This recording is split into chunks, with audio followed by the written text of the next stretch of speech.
What's up, guys? Modern Blitz here. So, I haven't forgot about posting or anything. Unfortunately, I was driving to school and the Rx8 ended up breaking down.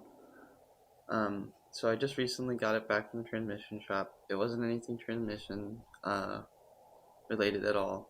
So, what ended up happening, I was driving on the highway, I was going like 75 miles an hour, and unfortunately, the engine just started vibrating and just no throttle. I was stepping on the gas, there was nothing. So I just pulled over to the side of the road. The second I pulled over, it died.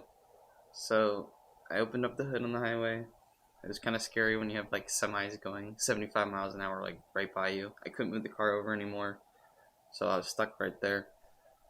Um, but anyways, so I opened the hood up, looked at the car. There was some oil on the bottom, like on the ground, and there was some oil a little bit on the chassis towards the like underneath the oil metering pump. So anyways, I ended up getting it towed. Um, I brought it home, brought it back to the my buddy's house where we originally built the engine. We ended up taking it out and taking it apart, and so the oil pump ended up failing on it, unfortunately. So because the oil pump failed, none of the bearings or anything inside the engine were getting lubricated. When we did the compression check on the engine, the rear housing was 120, which is good. Unfortunately, the front housing was at 30. So when we ended up taking it all apart, tearing in there, the whole oil pan was covered in just metal and shrapnel and debris everywhere. So, um, unfortunately, um, it's going to be a little bit till I have another video on the Rx8. I currently don't really have any money to fix it. I am a full-time college student, so it's going to be a little bit for me to get there, probably hopefully this summer. Um, I did make a GoFundMe. If anyone's interested in helping out, that'd be greatly appreciated. It's completely up to you guys. I just thought I'd throw that out there if you want to help out or share it around. Um, but yeah, I really want to film more videos and everything. I'm just taking a break until the car's ready or we start working on it. And then I'll see if I can get with him if we can film some videos of the engine rebuilding process of putting it back together. But it's going to be a little pricey this time because unfortunately, when we took the whole engine apart on it, the one housing had a big chunk missing out of the side because my front rotor slammed into it. Took out a chunk of the housing. It was a pretty big chunk, like that big, of just like chrome plating. And so what we ended up doing, we ended up looking at the rotors as well, and the rotors were damaged, like really badly damaged. It was all pushed up. The one rotor was side corner was all bent in. One of the side seals are actually bent in as well. Like it wouldn't.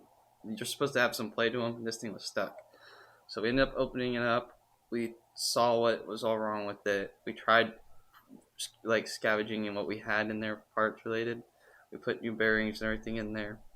And unfortunately, we put it back together. We tried firing it. It only started for like 30 seconds and then it never wanted to start again. So I think there's too much damage in the engine internally with the iron because the one iron was also pushed down. So it's just going to allow leaks between the chambers, unfortunately.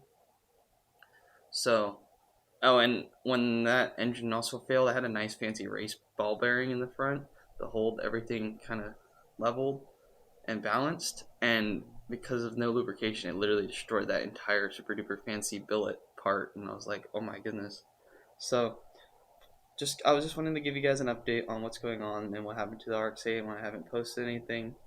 I promise I haven't forgot about YouTube or any of you guys. I just haven't been able to because I haven't had any content that I really wanted to show on there for you guys because the car hasn't been here. And it really sucked because I just got it from the transmission shop and then like 2 days later that happened. So there wasn't much I could have done. No one would have known. It just kind of went on its own. So it's just unfortunate. But I promise I will get the Rx8 running again soon. I just have to save up money and work hard towards it again. It's just going to be a little bit. But I just thought I'd let you guys know what's going on. But I appreciate all your support and thank you for the 40 plus subscribers now. That's awesome. And thank you guys. And I hope you guys have a wonderful rest of your week. And I'll see you guys in the next video.